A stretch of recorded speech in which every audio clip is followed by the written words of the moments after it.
يا رب صل على محمد وجعل العلم سبب النجاة والفوز بالزلفى عند ملك العظيم.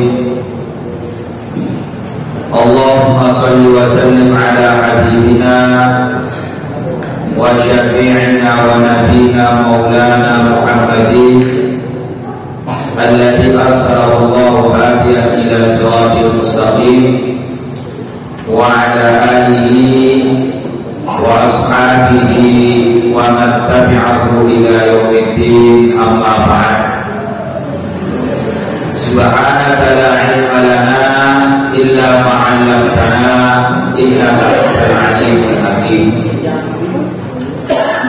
Hadirin sekalian yang dirahmati oleh Allah Subhanahu wa taala, bersyukur kita kepada Allah atas nikmat beliau memberikan kita taufik untuk melaksanakan sholat maghrib secara berjamaah, kemudian dilanjutkan dengan majelis ta'lim. Hadirin yang dirahmati oleh Allah Subhanahu wa taala, sekarang kita akan berbicara tentang zakat zuru'i wa thimari, tentang zakatnya tanam-tanaman. Kita sudah berbicara tentang zakat perdagangan. Sekarang kita berbicara tentang zakat tanam-tanaman.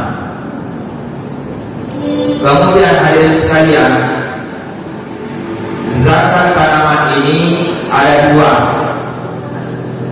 Yang pertama ialah wa kullu ma yuhtaju bi halatil ikhtiyar, segala sesuatu yang dijadikan makanan pokok bi halatil ikhtiyar, pada waktu ada pilihan. Maksudnya pada waktu ada pilihan, banyak jenis makanan di hadapan kita, tetapi yang kita pilih adalah makanan itu. Maka itu yang dimaksud dengan makanan pokok. Beda dengan makanan alternatif. Misalkan musim paceklik, tidak ada makanan lain kecuali jagung. Maka jagung yang kita makan berarti itu makanan alternatif, bukan makanan pokok. Nah, dalam mazhab Syafi'iyah yang diwajibkan yaitu hanya makanan pokok. Kalau buah-buahan hanya rukun wal inab, hanya anggur dengan kurma saja.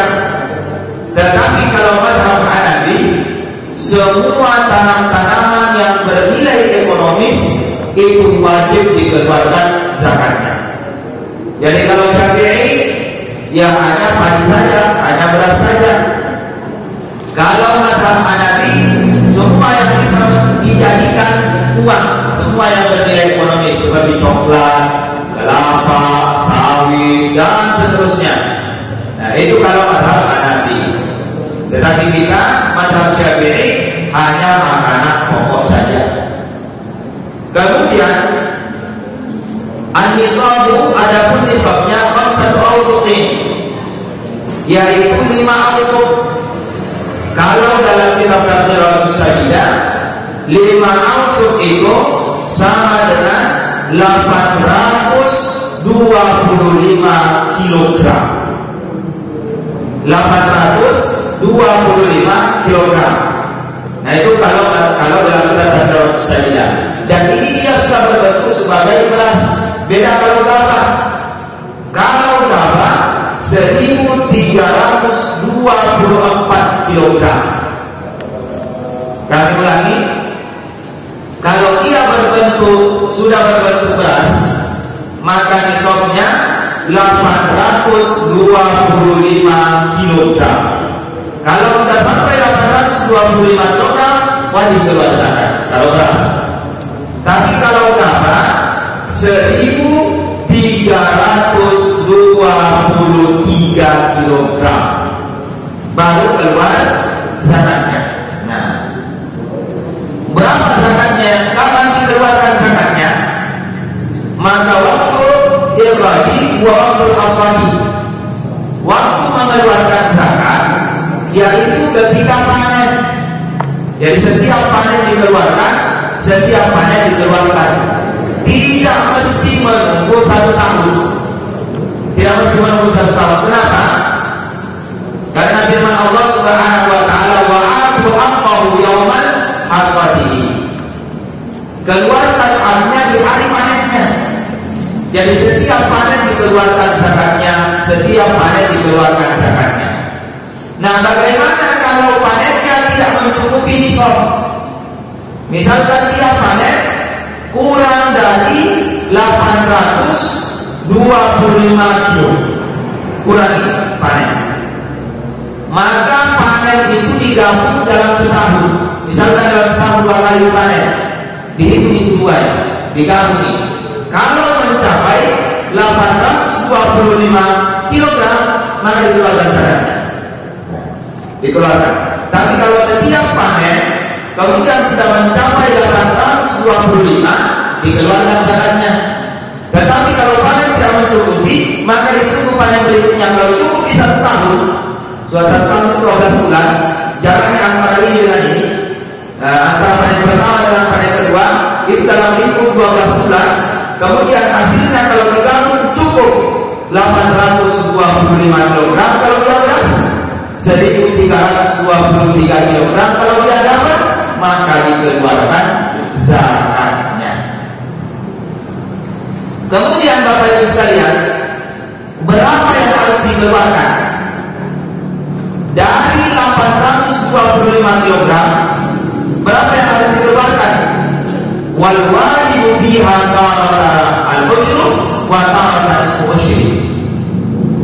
Wajibnya yang dikeluarkan terkadang 1/10 atau terkadang 2/10. Terkadang 10%, terkadang 5%.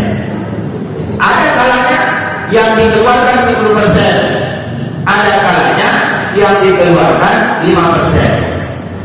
Al-ushru, adapun yang dikeluarkan 10%, insuqiya bi ghairi muhnatin, apabila dia dialiri air tanpa ongkos. Artinya pengairannya ini tidak memakan ongkos, yaitu dibuat seperti angkoi wasuyuli, yaitu dengan cara hujan atau suyul karena pengairan. Karena pengairan. Jadi adapun bagaimana kalau dia tidak memiliki ongkos untuk mengairi, tapi banyak ongkos-ongkos lain seperti membeli pupuk atau membeli bibit dan seterusnya, maka itu tidak berpengaruh dalam zakat, dalam mengeluarkan persennya. Yang berpengaruh adalah air. Kenapa? Karena air ini menentukan hidup matinya. Ada pupuk dan sejenisnya, itu hanya menentukan berapa banyak nanti yang akan hasilnya. Tapi tidak menjadi makanan pokok daripada tumbuh-tumbuhan tersebut. Jadi kalau mengairinya tidak menggunakan ongkos, artinya tak beli air, tidak pakai alkohol untuk mengairi, maka yang keluar adalah 10%. Kemudian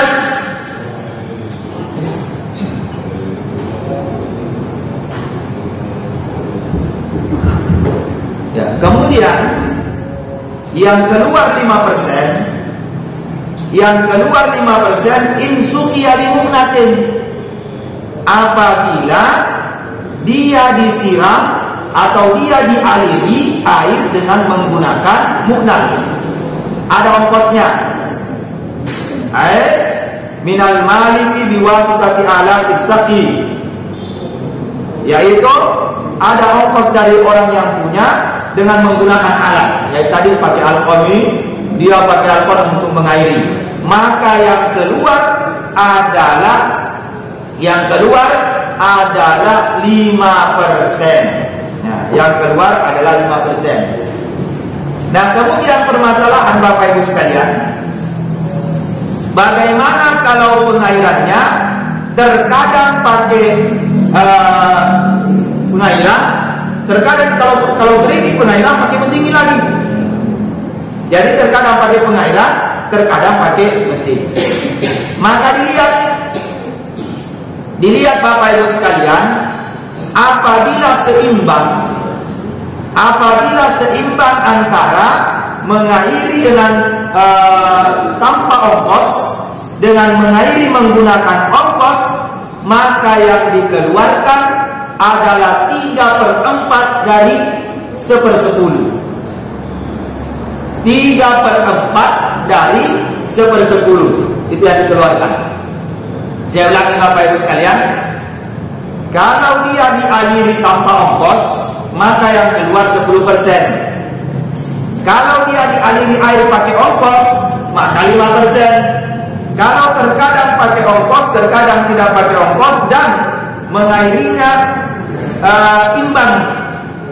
Misalkan 6 bulan baru panen, 3 bulan pakai ongkos, 3 bulan tidak pakai ongkos. 6 bulan baru panen, 3 bulan pakai ongkos, 3 bulan tidak pakai ongkos. Maka yang dikeluarkan 3/4 dari 1/10. Yang dikeluarkan 3/4 dari 1/10.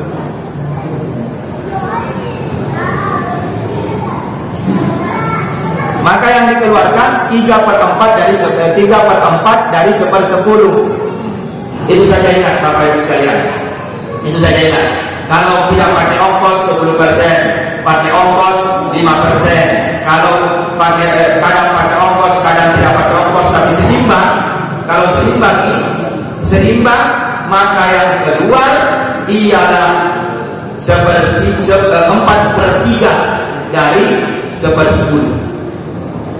Tetapi kalau pakai ongkos, terkadang pakai ongkos, terkadang tidak pakai ongkos, tapi tidak imbang, tidak seimbang.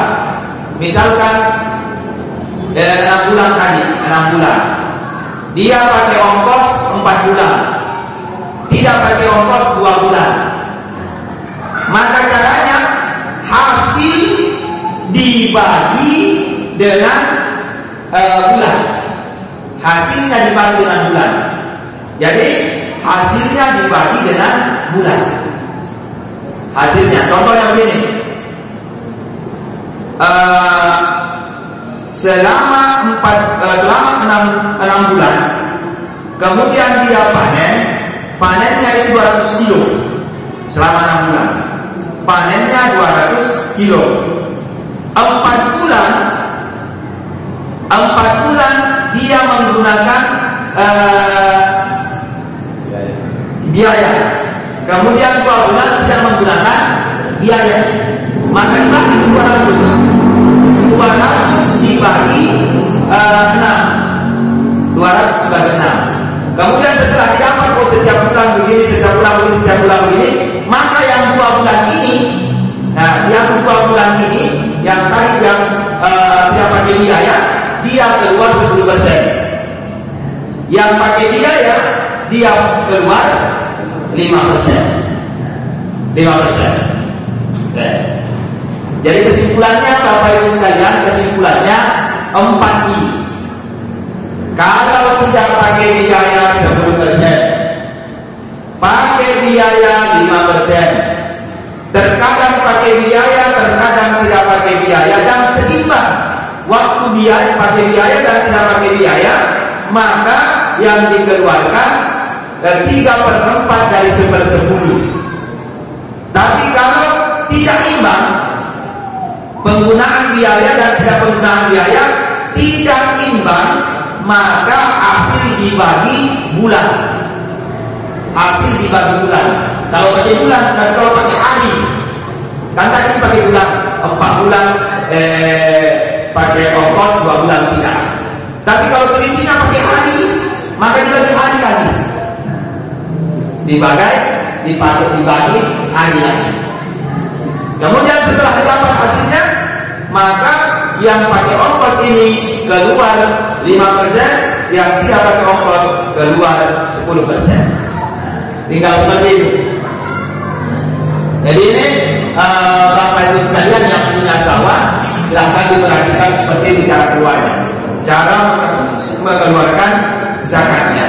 Nah, Bapak Ibu sekalian yang dirahmati oleh Allah Subhanahu wa taala, kemudian syaratnya orang yang mengeluarkan zakat, dia laki-laki muslim, kemudian merdeka dan adil, serta mengetahui tata caranya. Jadi harus mengetahui, dia tahu bagaimana tata cara mengeluarkan zakatnya dan seterusnya. Jadi setiap dipanen, ingat tadi nisabnya kalau dia berupa beras maka 825 versinya takbiratus tahiyah. Tetapi kalau dia berupa gabah maka 1323. Kalau sudah sampai itu wajib keluar zakat. Wajib keluar zakat. Tapi Ustaz bayar pengairan. Apa masuk dari ongkos? Kan biasanya ada pengairan itu dipotong berapa alat pengairan. Apa itu termasuk ongkos? Tidak. Itu bukan ongkos air, tapi ongkos pemeliharaan pengairan itu. Tidak beli di air. Nah, dan seterusnya. Maka itu tidak berpengaruh untuk keluarnya zakat. Nah, Bapak Ibu sekalian yang dirahmati oleh Allah Subhanahu wa taala, kemudian sekarang adalah zakatun naqdain. Zakatnya naqdain 2 mata uang, yaitu emas dan perak. Wa huwa al-dhahab wal fiddah, yaitu emas dengan perak. Wa kadzalika, kalau dalam kitab Badrul Ustadzah, wa kadzalika ma yaqumu maqamahum al-an. Begitu juga wajib dikeluarkan zakatnya yang sekarang mengganti posisi dirham dengan dinar. Apa itu? Minal awraq, dari uang kertas, riyal wa dolar, seperti real dengan dolar dan rupiah. Kalau dalam kitab itu saja. Jadi kalau dalam kitab ini uang juga itu dizakati. Uang juga dizakati. Nah, tapi kalau kita fikih klasik mazhab Syafi'i, nah tidak diwajibkan. Yang diwajibkan hanya emas dan perak. Adapun emas dan perak yang wajib, la yakunu kulliyan mubahan. Emas dan perak itu bukanlah perhiasan yang diperbolehkan. Bukan perhiasan yang diperbolehkan. Bahwa ini salah satu. Maka tidak termasuk daripada kuliah mubahan. Perhiasan yang diperbolehkan itu ada 3, yaitu al-ayyu ghairul mustamali, perhiasan yang tidak digunakan. Ini yang wajib zakat. Yang tidak wajib zakat adalah perhiasan yang diperbolehkan. Maka yang wajib zakat yang pertama adalah perhiasan yang tidak digunakan, disimpan-simpan begitu saja. Berarti cincin yang pakai setrika, kalung, kemudian anting-anting, itu tidak wajib. Yang wajib itu yang hanya disimpan saja, hanya disimpan. Kemudian juga yang wajib adalah perhiasan yang makruh. Perhiasan yang makruh. Mana itu perhiasan yang makruh? Kalau batin kabiratin bil adat, menyebut atau meletakkan benda menggunakan emas dan perak itu sakti. Contoh begini, ada ini orang terlampau kaya, misalkan ada embernya pecah, nah tempel pakai emas, nah tempel pakai perak, nah, kemudian banyak, maka itu juga wajib zakat. Kenapa? Karena makruh. Begitu juga wal muharram, hiasan yang diharamkan, kalladzi yalbasuhu rajulu, seperti yang digunakan laki-laki. Laki-laki itu haram pakai emas. Nah, kalau laki-laki pakai anting-anting emas, pakai cincin emas, pakai kalung emas, maka wajib dizakat. Karena haram. Yang tidak wajib zakat yaitu yang diperbolehkan. Kemudian walladzi fihi isyratun fa'idun minal mar'ati, perhiasan yang berlebih-lebihan dan buruk berlebih-lebihannya bagi manusia, yaitu ayyazida ala adati amsalihha wa qarinatiha fi baladiha fi zamaniha. Perempuan kan tadi kalau perhiasan pakai perempuan itu tidak wajib zakat, kecuali pakainya berlebih-lebihan. Mana nih? Dari kelingking kanan sampai kelingking kiri penuh dengan antingan, penuh dengan cincin. Dari pergelangan sampai situ penuh juga ini. Ini juga hamba kayak hati kapal dan seterusnya. Nah, itu berlebih-lebihan. Nah, kalau berlebih-lebihan maka haram juga itu. Perempuan itu memakai perhiasan berlebih-lebihan haram. Nah, kalau haram wajib zakat. Kalau haram wajib zakat. Coba lihat kalau Tuhan kita acara besar-besaran seperti ini dan seterusnya. Nah, kalau menurut di kampungnya dan orang sepertinya tidak wajar pakai begitu. Nah, tidak wajar pakai begitu maka berlebihan. Tapi kalau memang misalkan di kampung itu adatnya kalau marah dia begitu, maka itu tidak termasuk berlebihan. Dia bukan marah dia lalu pakai seperti itu. Nah, berlebihan tidak ada yang pakai seperti itu marah dia itu bisa. Nah, itu bisa contoh. Oke. Kemudian Bapak Ibu sekalian yang dirahmati oleh Allah Subhanahu wa taala, nisabnya emas yaitu 20 misqal. Nisabnya 20 misqal kalau dalam kitab Tadbirus Sayyidah sebanyak 84 gram. Kalau di sini. Kalau di kitab ini 84 gram nisabnya. Kemudian Bapak Ibu sekalian itu kalau emas. Nah, tapi kalau perak maka nisabnya 588 gram. 588 gram. Nah, berapa yang harus dikeluarkan? Yang dikeluarkan adalah 2,5%.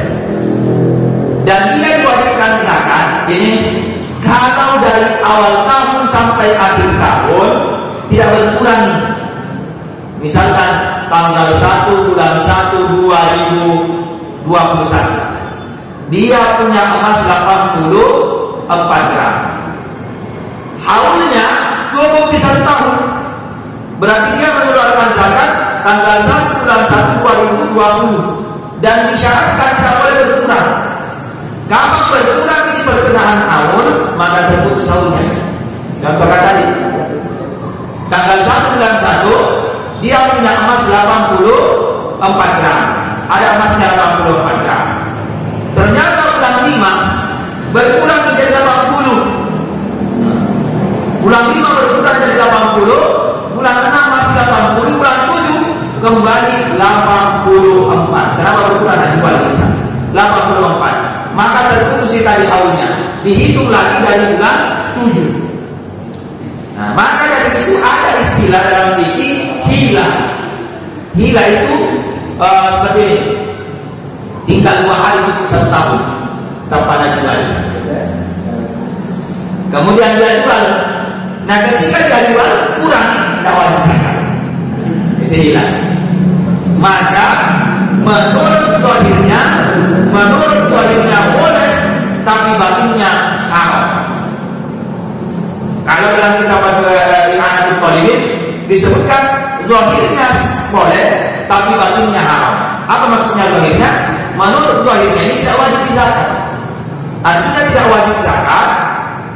Ya tidak boleh dipaksa mengeluarkan zakat. Tidak boleh, karena memang tidak itu. Tapi batinnya berdosa ini. Kenapa berdosa? Karena tadi tujuannya. Jadi dia dosa karena qasdu. Dia dosa karena tujuannya untuk menghindari zakat. Nah, itu dosanya di sini. Jadi PHK ini. Kalau ada campur lah dua. Nah, lama-lama sedikit aja yang kembali dan seterusnya. Nah, itu jadi sekarang Bapak Ibu sekalian silakan periksa simpanan tak ada tidak emas yang begitu dia masih disimpan begitu saja. Nah, begitu saja. Kalau mencukupi nisabnya ya setiap tahun dikeluarkan. setiap tahun dikeluarkan. Ya Bapak Ibu sekalian yang dirahmati oleh Allah Subhanahu wa taala.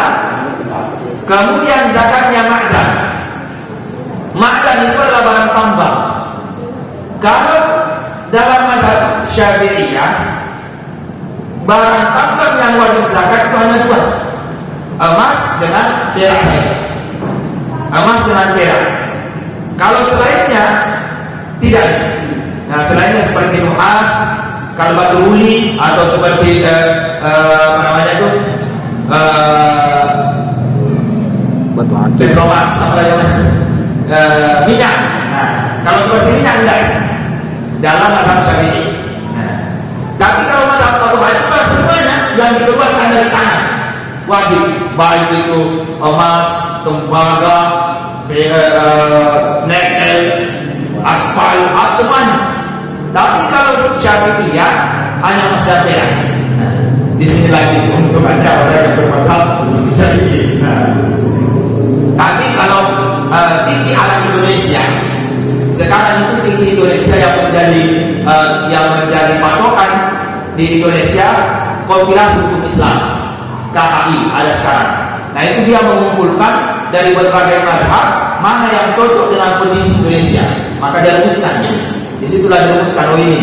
Nah, kalau di sana semuanya hasil bumi itu wajib keluar zakat. Kalau di sana, nah wajib. Sama dengan zakat profesi kan, kalau Syafi'i tidak wajib zakat profesi. Nah, tapi kalau di Indonesia yang mengambil dari Abu Hanifah, dia keluarkan juga zakat profesi. Nah, emas dan perak kalau mazhab Syafi'i, masalah nisabnya sama dengan nisabnya emas dan perak, sama, yaitu 84 gram. Kalau kita tambah menambah emas mencapai 84 gram, keluarkan zakatnya. Sama di zakatnya dengan zakat emas. Nah, kemudian rikas. Rikas itu rikas dua dapinul jahiliyah dengan zahabi wal fiddah. Ialah yang ditanam oleh orang-orang dulu yang berupa emas dan perak, itu namanya rikas. Kalau istilahnya sekarang harta karun. Kalau kita harta karun emas dan perak, ada orang kali pondasi dapat buci emas, dapat buci perak. Nah, itu namanya rikas. Nah, itu namanya rikas. Kemudian syaratnya rikas wajib zakat 4 ini. Ayyakuna zahaban aw fiddah. Benda galian itu berupa emas dan perak. Jadi kalau ada orang yang menggali dapat permata, berlian, itu tidak termasuk. Nanti emas dan perak. Yang kedua, ayyakuna min dakinil jahiliyah wa yu'rafu dzalika bi alamati ka ismi malikin aw daulatil jahiliyah. Adatnya itu adalah tanaman ditanam pada masa jahiliyah. Bisa ditahu dengan ada tanda-tandanya, misalkan nama raja, nama daulahnya ini dan seterusnya. Amma idza min dakinil Islam. Adapun kalau dia barang yang ditanam pada masa Islam, au ila haluhu, atau tidak diketahui haluhu keadaannya, bahwa hukum luqtata, maka dia dihukumi barang temuan. Jadi begini, kalau dia yang digali syaratnya pertama harus emas. Yang kedua, benda ini adalah benda jahiliyah. Jahiliyah. Bagaimana caranya tahu bahwa ini benda jahiliyah? Ada tanda-tandanya. Dan sekarang ada arkeologi. Dia sudah tahu, oh ini umurnya sudah begini, ini umurnya begini. Nah, tahu ini.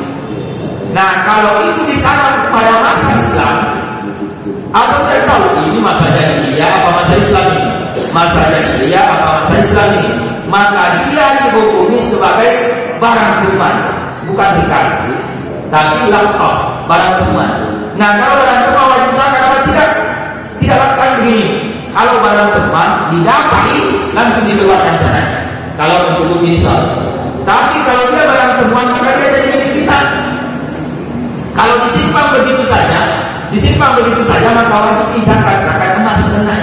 Tapi cukup bisa setahun kalau disimpan begitu saja. Nah, Kayak yang didapat sekarang ini, kalau dapat sekarang ini ya susah itu kalau jahiliyah, malam sekali. Nah sebelum Hijriah.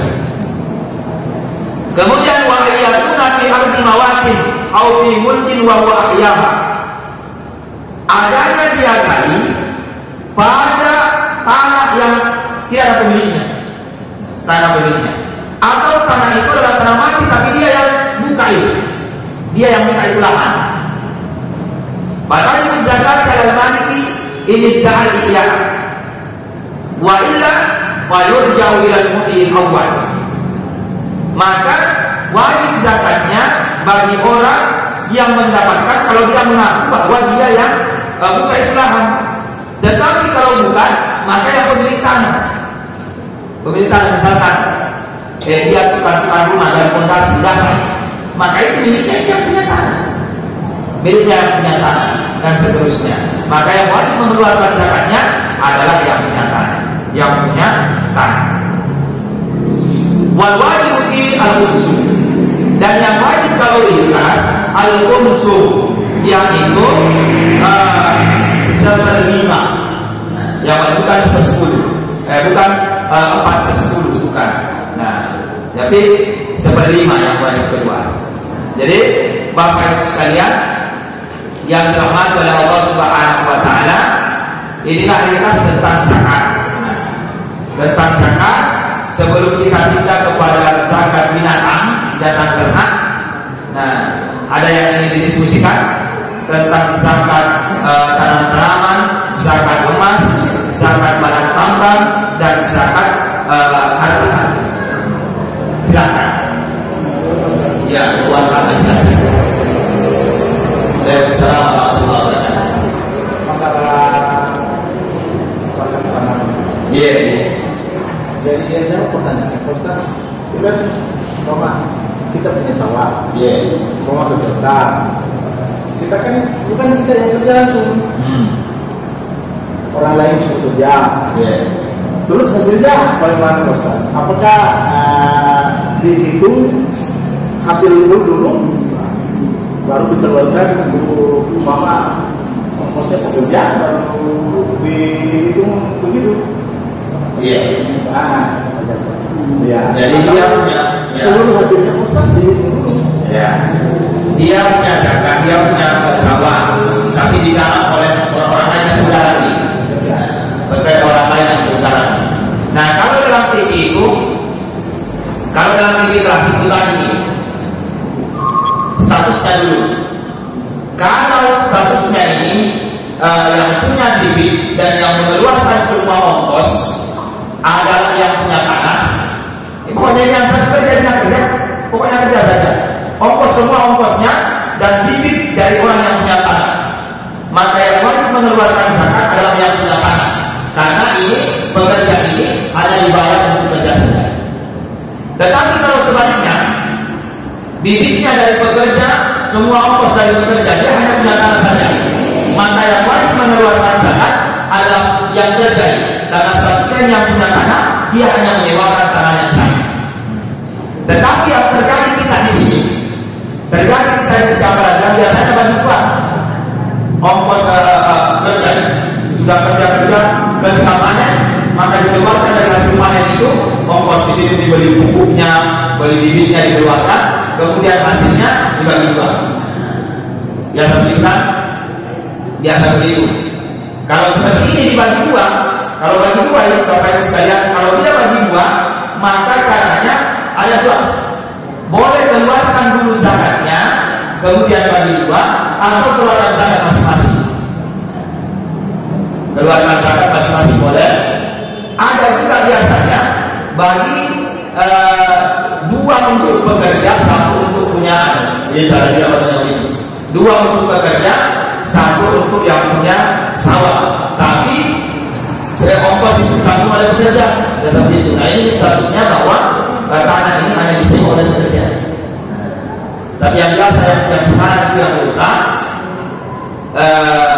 ongkos itu setelah panen baru dibayar bibit, dibayar dompeng, dibayar apa lagi semua dibayar setelah keluar itu baru dibagi dua. Biasanya begitu. Nah kalau seperti ini dihitung dulu keseluruhan.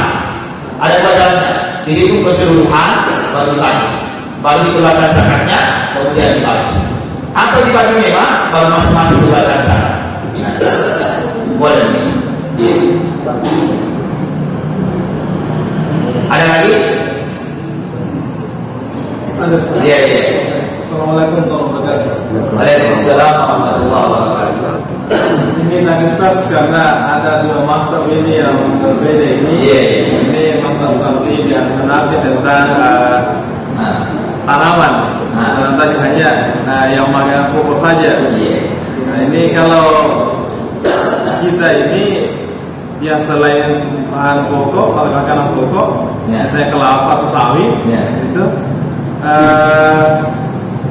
kita mengacu kepada Imam Syafi'i, apakah tetap tidak membayar zakatnya atau membayar? Kalau membayar, saya membayar. Ini adalah dibayarnya apakah juga kalau dengan Nabi tadi setiap panen juga atau nanti satu tahun? Ini seperti itu, Ustaz. Yang kedua tadi adalah masalah tadi kan nanti cukup 850 kg kalau yang sentras tadi itu 800 ya. 850 ya. 825. 825. Nah kalau tidak cukup nanti per tahun, nanti saudara cukup 1 tahun baru dibayarkan. Kalau misalnya sampai 1 tahun tidak cukup juga 825 kg sesuatu. Ya apakah memang tetap juga dengan zakat ataukah dengan sedekah? Atau apa? Tapi dengan sedekah sama betul-betul. Waalaikumsalam warahmatullahi wabarakatuh. Jadi inilah perbedaan mazhab ini adalah rahmat bagi kita. Jadi kalau kita ikut, ini terserah kita mau ikut mana. Mau selama pemerintah tidak mewajibkan. Kalau pemerintah mewajibkan semuanya keluarkan zakat, kita ini Indonesia ikut mazhabnya Abu Hanifah. Maka wajib ikut mazhab Abu Hanifah, maka wajib.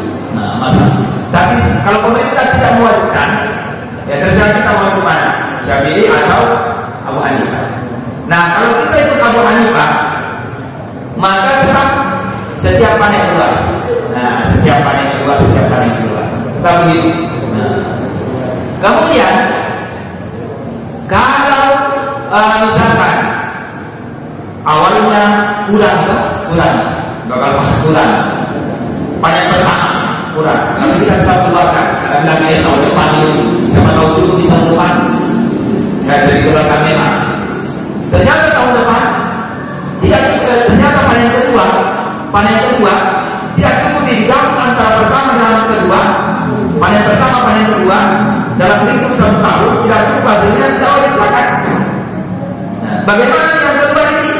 Yang sebelum ini jadi sedekah. Jadi maksudnya begitu. Misalkan tidak cukupi, biar tidak cukup kasih keluarnya mah. Karena siapa tahu panen kedua cukupi. Karena kalau cukupi panen kedua maka dihitung semua itu. Banyak yang keluar, banyak yang keluar. Nah, jadi kalau sudah memang yang keluar dari panen pertama, maka sedikit dikeluar dari panen kedua. Seperti itu. Jadi biasanya kita begitu. Biasanya kita diatur di Polman ini dalam 1 tahun 2 kali panen. Biasanya 2 kali panen. Jadi dihitung di panen pertama, panen kedua. Jaraknya itu 12 bulan. Kalau dalam lingkup 12 bulan, 2 kali panen maka digabung ke sini. Digabung.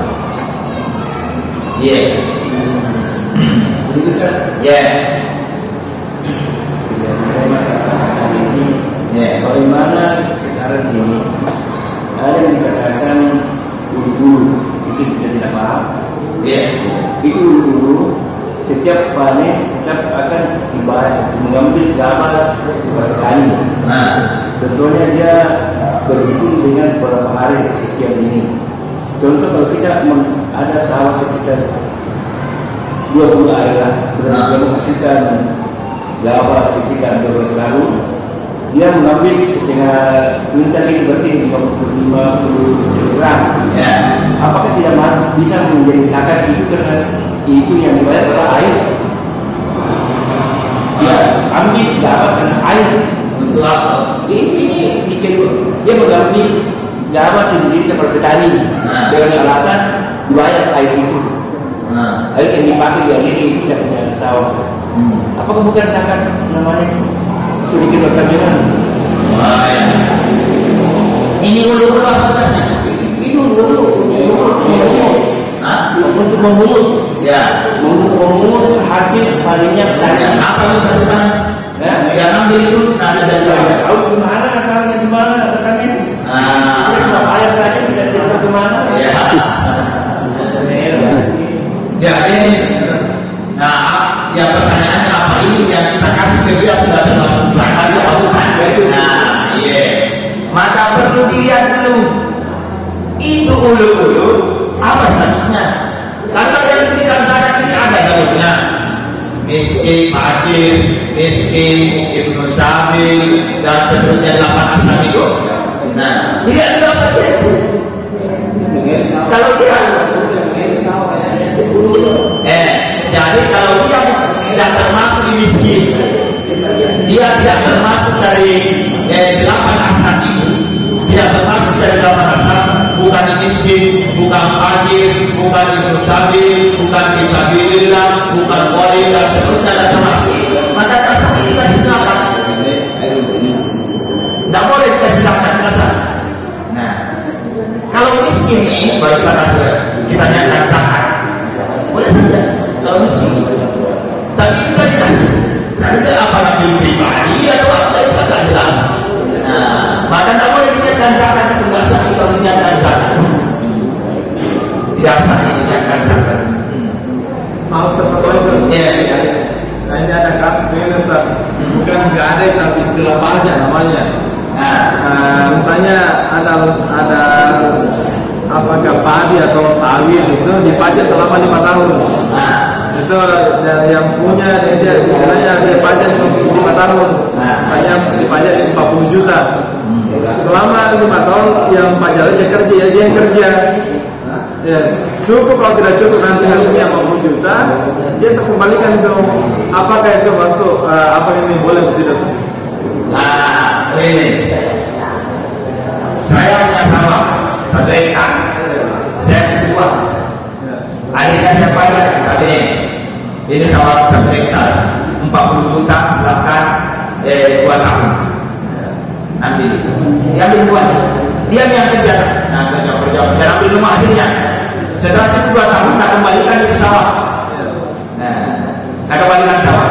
Maka ini boleh. Itu masuk dalam kategori sewa. Nah, sewa itu sawah. Nah, sewa sawah selama segini. Nah, sewa sawah selama segini.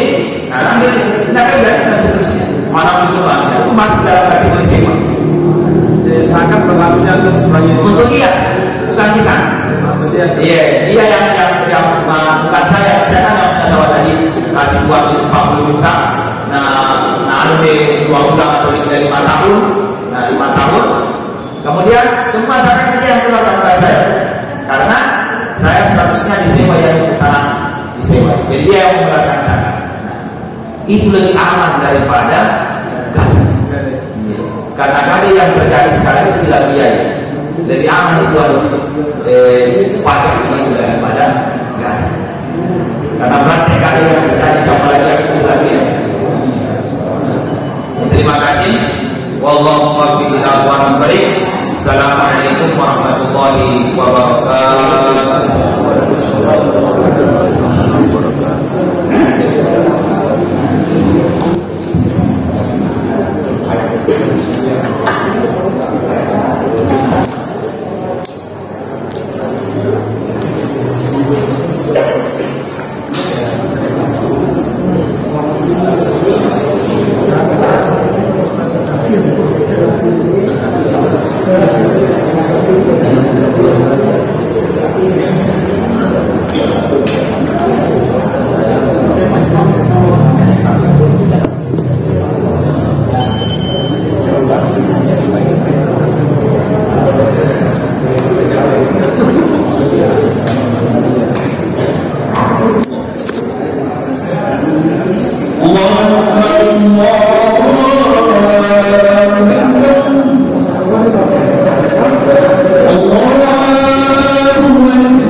عليه وسلم.